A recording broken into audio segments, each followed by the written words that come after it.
अस्सलाम वालेकुम students, virtual university में खुशामदीद। आप देख रहे हैं वीयू खानपुर चैनल। और आज की जो वीडियो है वो यकीनन अभी थोड़ी देर पहले ही अनाउंसमेंट हो चुकी है कि ईद का चांद नज़र आ चुका है और कल से इंशाल्लाह पूरे पाकिस्तान में ईद उल फितर मनाई जाएगी। तो इस पे ज़रा बात कर लेते हैं। एक तो ज़रूरी चीज़ स्टूडेंट के जहन में ये होगी कि ईद की छुट्टियों में भी क्लासें होती रहेंगी, और अगर नहीं होंगी या होंगी तो फिर किस तरह का सिलसिला होगा।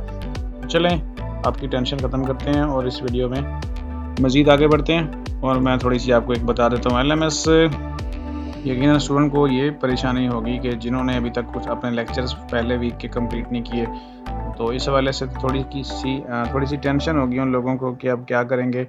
मज़ीद जो है वो 4-5 दिन 6 दिन, ये बल्कि पूरा हफ्ता ही इतवार तक छुट्टियाँ हैं, तो छुट्टियों में गुजर जाएगा। तो क्या वो मैनेज कर पाएंगे? तो चलें यहाँ पे देख लेते हैं। इस वक्त जो एलएमएस ओपन है इसमें आपको नज़र आ रहा है कि 3 2 और 3 2 इस तरह, फिर 1 और 13 और फिर 1, यानी कि इसमें जो लेक्चर्स देखने थे वो देख ही नहीं गए।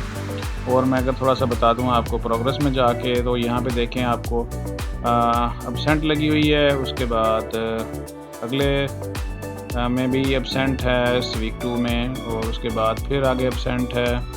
तो लेक्चर्स नहीं देखे गए हुए। तो ज़ाहिर है सबसे ज़रूरी चीज़ है कि आपने लेक्चर्स देखे हैं या नहीं देखे। और उसके बाद अगर देखें तो यहाँ पे मैं आपको फ़र्स्ट वीक में सारे के सारे क्लोज़ नज़र आ रहे हैं और कोई भी व्यू नहीं किया गया। तो क्या ऐसे स्टूडेंट्स जिन्होंने अभी तक कुछ भी नहीं देखा या कुछ नहीं किया, तो उनको परेशान होने की ज़रूरत है? तो बिल्कुल परेशान नहीं होना।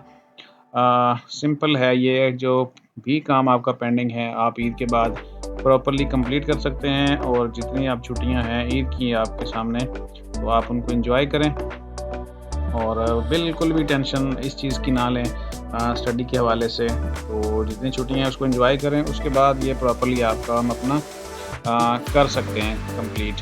तो इसलिए तमाम जितने भी स्टूडेंट्स देख रहे हैं सुन रहे हैं, इस हवाले से परेशान बिल्कुल नहीं होना कि ईद की छुट्टियों में भी क्लासेस वगैरह चलती रहेंगी। और मैं आपको बता दूं कि जब क्लासेस स्टार्ट होती हैं और बीच में छुट्टियां आ जाती हैं, तो फिर वो छुट्टियों में क्लासेस नहीं होती। और जो पिछला काम है वो आप ईद के बाद 1 या 2 दिन में भी कंप्लीट कर सकते हैं। तो परेशान बिल्कुल नहीं होना और एंजॉय करें ईद को और सेलिब्रेट करें अच्छी तरह। जितने भी 4-5 दिन है आपके पास, उसके बाद फिर अच्छे तरीके से आप फोकस कर सकते हैं वापस अपने स्टडी के ऊपर। और इस हवाले से कोई भी प्रॉब्लम हो तो फिर आप हमारे साथ शेयर कर सकते हैं। तो तमाम जितने स्टूडेंट्स देख रहे हैं सबको एक दफ़ा फिर चांद मुबारक और एडवांस में कल की ईद मुबारक। एंजॉय कीजिए, मज़े कीजिए। अल्लाह हाफ़िज़।